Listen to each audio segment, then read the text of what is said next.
So I have to ask you, you mentioned your training was very practical, and we have a lot of folks early in their cybersecurity career that listen to this program. Would you be able to provide some guidance to those folks as a practical means if they are looking at developing skills in cybersecurity? What kind of a pathway should they follow?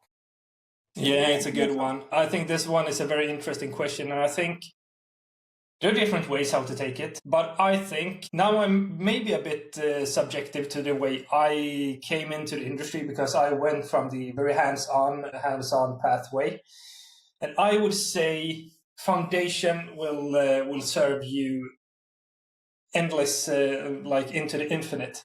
The years I spent in school, or the 1 year, those 12 months, and the, let's say, 10-ish years hands-on, I mean, they put so much foundation into place. And when I say foundation, I think about, okay, networking, infrastructure, TCP/IP, firewalls.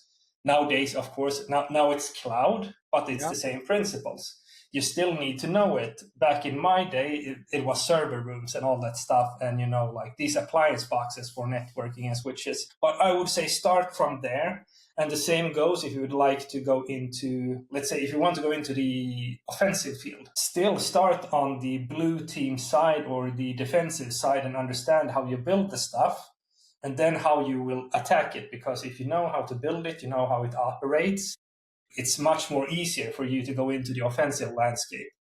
But there is no must that you need to do it. But I would say spend time on the foundation if you want to become good at cybersecurity. I think the foundational part is so important. And be curious about the hands-on stuff. There's so many good learning platforms today.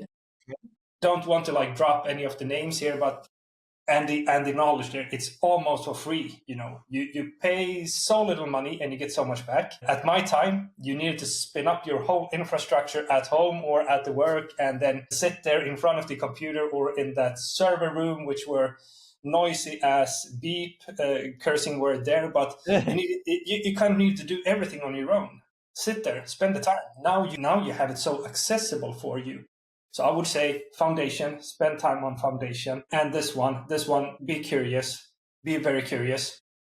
Start to dip your toes into different fields. If you start to feel like, okay, I have a pretty good idea of the foundational stuff, don't be afraid of okay, step a little bit out of that, and maybe take a look into coding or scripting, something to expand your field. Because I think the broadness for a security practitioner today is very important, because the field is so diverse.